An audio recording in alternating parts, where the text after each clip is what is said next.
The message came on a Tuesday afternoon, in the middle of one of those workdays that already felt longer than it should have. The office was quiet in that flat, artificial way offices get when everyone is tired but still pretending to be productive. A spreadsheet sat open on my monitor. Numbers, notes, deadlines. A mug of coffee had gone cold beside my keyboard, and I hadn't even noticed. Then my phone buzzed once against the desk. I glanced down, saw Adrian's name, and picked it up immediately. That part was still automatic. For almost 2 years, he had been the person whose messages could still cut through a bad day. Even when things between us had started to feel strained, some part of me still reacted to his name before my mind had time to catch up. I opened the message. I have someone else now, so maybe we should break up. For a second, everything around me stayed exactly the same. The fluorescent lights still hummed overhead. Someone across the room kept typing. A printer in the hallway started, then stopped. Inside me, though, nothing broke. That was the strangest part. If you had been standing next to me, you probably would have expected shock first. Maybe anger, maybe panic. Something immediate, something messy. But I just stared at the screen in silence. Because if you had only seen our relationship from the outside, that text would have looked sudden. If you had lived inside it, it didn't. My name is Claire Bennett. And by the time Adrian sent that message, what we had no longer felt like a relationship. It felt like a test I had been taking for 2 straight years without ever being told the rules. At first, the tests were small enough to dismiss. About 6 months into our relationship, he sent me a text late one night while I was half asleep. Would you still love me if I gained 50 pounds? I remember smiling at the screen because I thought he was being vulnerable. I thought he wanted reassurance. So I answered honestly. Of course. His reply came back almost instantly. Wrong answer. I pushed myself up in bed and frowned. What? You're supposed to say you'd help me stay healthy. I stared at that message longer than I should have, but then I did what I kept doing back then. I explained it away. People say weird things. Couples have strange conversations. Not everything means something. At least that was what I told myself. A few weeks later, another one came. If a prettier woman started flirting with you at work, what would you do? I was sitting in the break room that time, peeling back the lid of a yogurt, and I typed what felt obvious. I'd ignore her because I'm with you. Again, almost immediately. Wrong again. This time I didn't smile. I just stared at the screen and felt the shape of the trap after I had already stepped into it. Then what's the right answer? I wouldn't even notice another woman. I remember setting my phone face down on the table and looking across the room at the vending machine like it might explain something. That was when I first realized these weren't really questions. They were auditions. And the part Adrian wanted me to play was always the same. More intense, more jealous, more dramatic, more desperate to keep him than I naturally was. No matter what I said, I somehow missed the line he wanted. At first, I mistook it for insecurity. I told myself maybe he had been hurt before. Maybe he needed reassurance in a way I didn't fully understand. Maybe patience was part of loving someone, so I kept being patient. And the tests kept getting worse. One afternoon, he texted me. A coworker keeps flirting with me. I read it, then replied, okay. His response came immediately. That's all you have to say? I rubbed my forehead. What do you want me to say? You should be jealous. I stared at that for a second. Are you interested in her? No. Then what's the problem? He didn't answer for almost 2 hours. When he finally did, the message was only one sentence. You're supposed to fight for me. That line stayed in my head longer than it should have. Not because it was romantic, because it wasn't. It sounded rehearsed, like he already knew the scene he wanted and was just waiting for me to say the line that fit it. I remember going home that night and standing in my kitchen with the lights off, my bag still on my shoulder, thinking about how tired I suddenly felt. Not heartbroken, not angry, just tired in that deep, invisible way that comes from being pulled into the same emotional storm too many times. Love shouldn't feel like a quiz. It shouldn't require decoding. It shouldn't feel like every answer leads to another trap. But with Adrian, calmness was never interpreted as steadiness. It was always translated into indifference. If I didn't panic, I didn't care. If I didn't get possessive, I wasn't invested. If I respected his freedom, I was somehow failing to prove my love. And the more he pushed, the more I started to understand something I hadn't wanted to admit. He didn't want honesty. He wanted theater. About 3 months before the breakup text, he sent another one. What would you do if I broke up with you tomorrow? I was curled up on the sofa that night, with a blanket over my legs, and a show playing in the background that I wasn't really watching. I read the message twice, then answered the only way I knew how. I'd be sad, but I'd respect your decision. His reply came back instantly. Terrible answer. I closed my eyes. Why?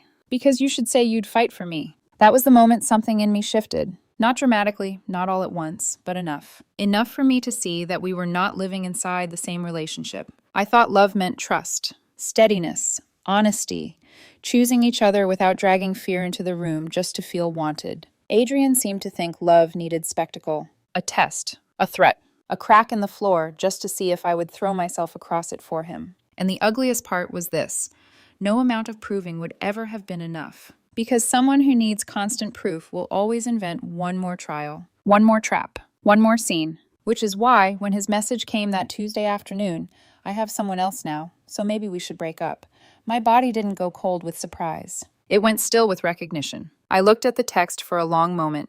Then I remembered another message from 3 weeks earlier. "If I ever left you, would you try to stop me?" And my answer? Honestly, no. Why not? Because if someone wants to leave, stopping them doesn't change anything. He had hated that answer too, because the answer he wanted was never truth. It was pursuit. He wanted to be chased, wanted to be chosen loudly, wanted to be begged for in just the right tone, with just the right amount of panic, so he could measure his importance in real time. I looked back down at the message on my phone. Then I typed, "Come get your stuff." I stared at the screen one more second. Then I added, "Or the trash truck will." I hit send, set the phone face down on the desk, and went back to my spreadsheet as if I had simply answered an email. 5 minutes later, my phone started ringing. Adrian. I let it ring once, twice. Then I picked up and said, as calmly as I felt, "Hello." There was a pause on the other end of the line. Not the kind filled with anger. Not the kind filled with confidence. The kind filled with recalculating. "Wait," Adrian said, his voice already different from the message he had sent. "Are you serious?" "Yes." Another pause. "You're just breaking up with me like that?" I leaned back slightly in my chair, eyes drifting to the clock on the wall. 3:12 p.m. "You said you have someone else." "That's not what I meant." I almost smiled. Not because it was funny. Because it was familiar. "What did you mean then?" I asked. Silence. I could hear him breathing now, uneven, quicker than normal. And then he said it. The line I had heard in different forms for 2 years. "I thought you'd fight for me." There it was. Not confusion. Not regret. Expectation. I closed my eyes for a second, letting that sentence settle exactly where it belonged. "I'm not fighting for someone who says he has someone else," I said. "You're overreacting." "No," I replied calmly. "I'm reacting." "You're throwing away 2 years over a text?" I shook my head slightly, even though he couldn't see me. "No, you threw it away when you sent it." Another pause. Longer this time. Then his voice dropped lower, sharper. "You're being dramatic." "I'm being clear." That landed harder than anything else I had said. I could feel it in the silence that followed. Because clarity doesn't give people much to argue with. For a few seconds, neither of us spoke. Then his tone changed again. Softer now. Almost careful. "Okay, maybe I shouldn't have said that," he muttered. "Maybe I didn't mean it like that. You said you have someone else. I was just trying to see how you'd react." I let out a quiet breath. There it was. Not hidden anymore. Just said plainly. "A test." "That's not what I meant," he added quickly. "That's exactly what you meant." "No, it's not." I didn't argue. I didn't need to. Instead, I asked, what was the right answer supposed to be? He didn't respond immediately, because we both knew the answer. "I thought you'd say something," he finally said. "Like what?" "That you'd come over, that you'd want to talk, that you wouldn't just accept it." I stared at the edge of my desk. "You wanted me to panic. I wanted you to care." "I did care," I said. The past tense hung there, heavy, noticeable. He caught it. "I did," he repeated. "So now you don't?" I paused, not because I didn't know the answer, because I wanted to say it right. "I care enough to walk away when someone disrespects me." Silence. Then I heard it. A shift. Subtle, but real. Because for the first time in 2 years, I wasn't answering inside his script. I wasn't trying to get it right. I was just done. "You're really serious about this," he said quietly. "Yes." "And the trash truck thing?" he added, like he was still hoping that part wasn't real. "Yes." Another pause. Longer again. Then, "Wait, you didn't already throw my stuff out, did you?" I glanced at the clock again. 3:17 p.m. "Not yet," I said, "but the garbage truck comes tomorrow morning." That was the moment it clicked for him. I didn't need to see his face to know. I could hear it in the way his breathing changed again. Faster, tighter. Because for the first time in 2 years, this wasn't a game. "You wouldn't actually do that," he said. "I would." "That's insane." "No," I said quietly. "It's consistent." Another silence. And then, softer now. "Claire." It was the first time he said my name in that tone. Not demanding, not correcting, not testing, just unsure. "You're really going to end this?" he asked. "Yes." All because of one message? I exhaled slowly. Not because of one message, because of what that message proves. And what's that? That this was never about honesty. He didn't respond, so I continued. It was about control, about seeing how far you could push before I reacted the way you wanted. That's not true. It is. You're twisting it. I shook my head. No, I'm finally seeing it clearly. Another pause. Then his voice shifted again, sharper this time, defensive. So that's it? You're just done? Yes. You're not even going to try to fix it? You can't fix something that keeps repeating. What does that even mean? It means this wasn't the first test, I said, and it wouldn't have been the last. He went quiet. And for a second, I thought maybe something had finally landed. But then, you're overthinking it, he said. I almost laughed. Not out loud, just a quiet, tired reaction. Because even now, he still believed the problem was my understanding, not his behavior. I'm not overthinking, I said. I'm remembering. That stopped him. For a moment. Then, so what? You've just been keeping score this whole time? No, I said. I've been paying attention. Silence again. Then, finally, when can I come get my stuff? There it was. Not apology, not accountability. Logistics. Whenever you want, I said. A beat. I'm coming over now. That's fine. Another pause, like he was waiting for something else. For me to soften it, to stop him. I didn't. Claire. I ended the call, set the phone down, and this time I didn't look at it again. By the time I got home that evening, Adrian was already there. He was sitting on the front steps of the building, elbows on his knees, phone in his hand like he had been checking it every few seconds. The late afternoon light stretched across the sidewalk, catching the edge of his shoes and the tension in his shoulders. The moment he saw my car pull in, he stood up. Not rushed. Not calm either. Something in between. Uncertain. I stepped out, closed the door behind me, and for a second, neither of us spoke. You actually packed everything, he said. Yes. He let out a short breath, like he still didn't know what to do with that. You weren't kidding. No. Another pause. He looked at me longer than usual, like he was trying to find something familiar in my face and couldn't. Because the truth was, this version of me wasn't the one he knew. The one he knew would have already been explaining, justifying, trying to smooth things over before they even broke. That version didn't exist anymore. Can we go inside? He asked. I nodded once and walked past him. The hallway was quiet, the kind of quiet that makes footsteps sound louder than they should.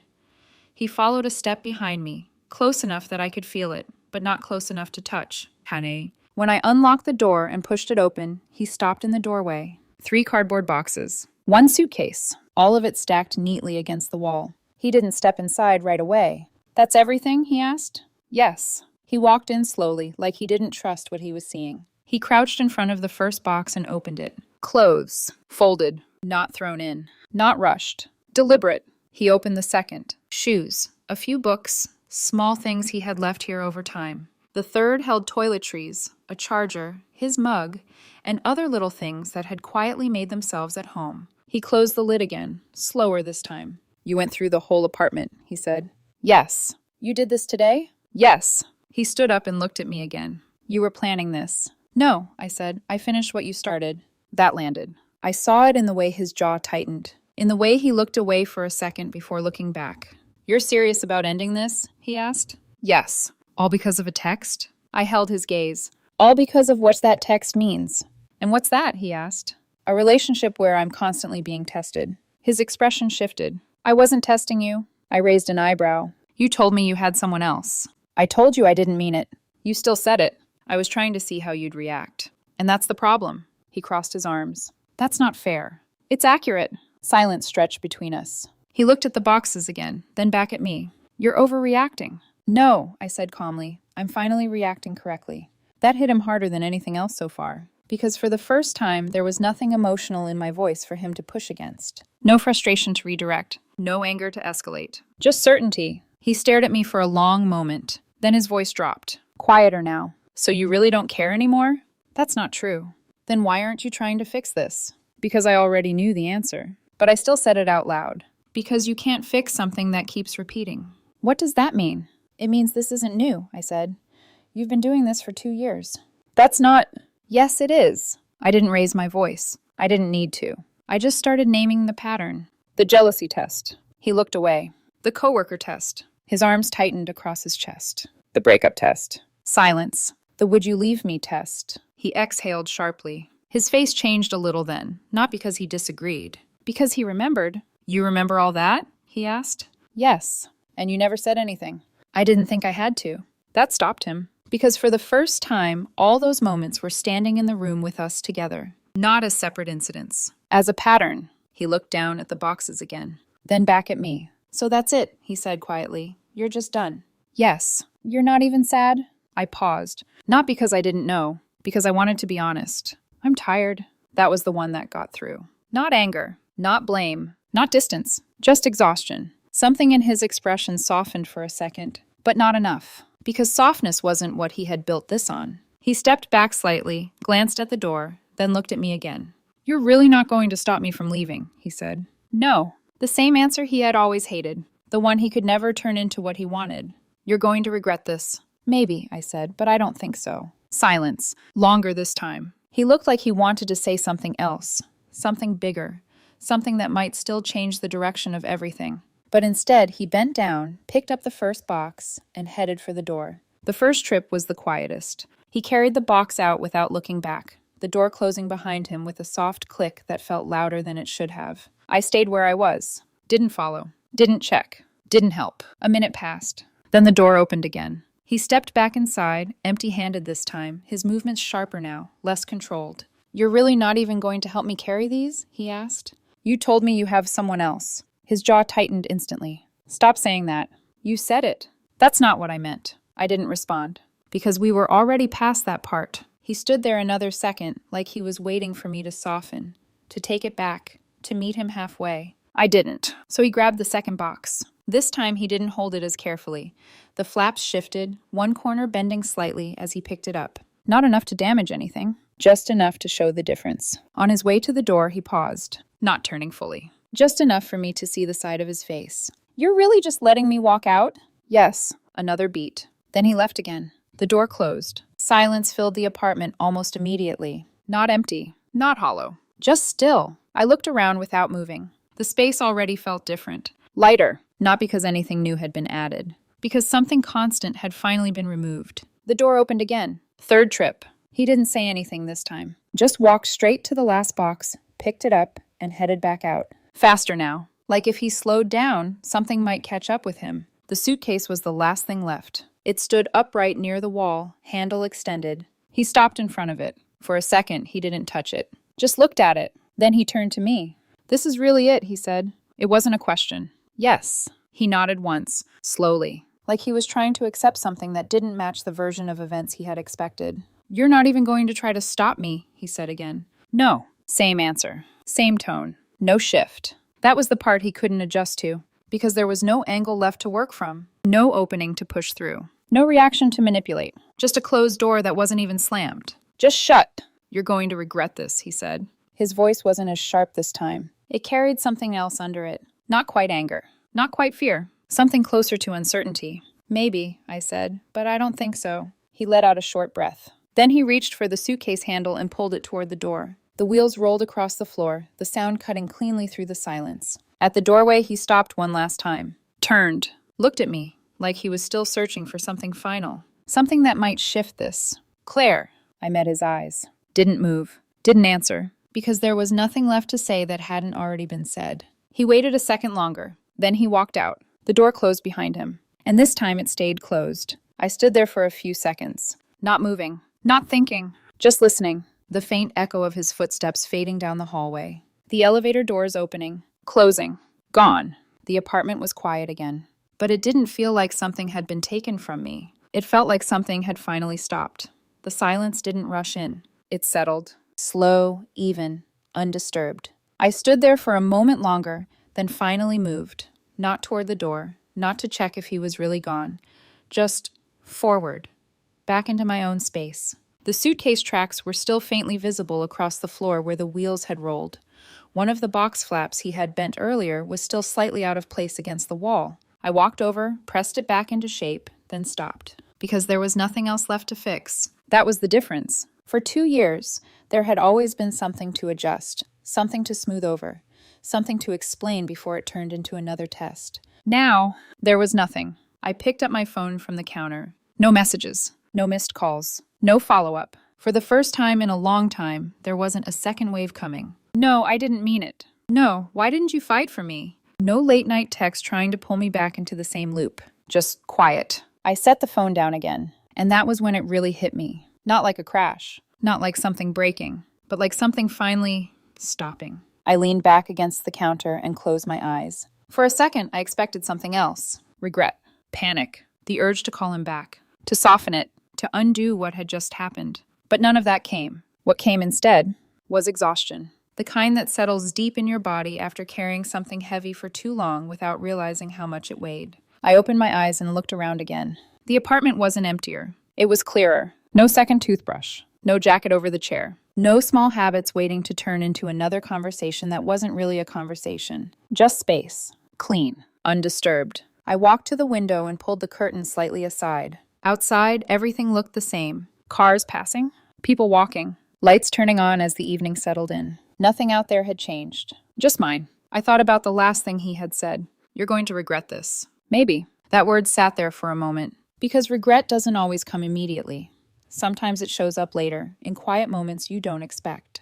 But as I stood there, watching my reflection in the glass, I didn't feel it. Not even a trace. Because regret usually needs doubt, and there was none left. Only clarity. I moved away from the window, turned off the overhead light, and let the softer lamp in the corner take over. The room felt calmer that way. Less exposed. More like mine again. I sat down on the couch. The same couch where I had answered his messages. The same place where I had once tried to figure out the right way to love him. The right answer. The right reaction. The right tone. And now, there was no question left to answer. No script to follow. No version of myself to perform. Just me. Exactly as I was. I leaned back and let the quiet settle around me without trying to change it. Because this wasn't emptiness. It was the absence of noise. And after 2 years of constant pressure, constant second-guessing, that absence felt unfamiliar. But right. 4 months later, I heard his name again. Not from him. From someone else. A mutual friend, in the middle of a conversation that had nothing to do with him. Have you talked to Adrian recently?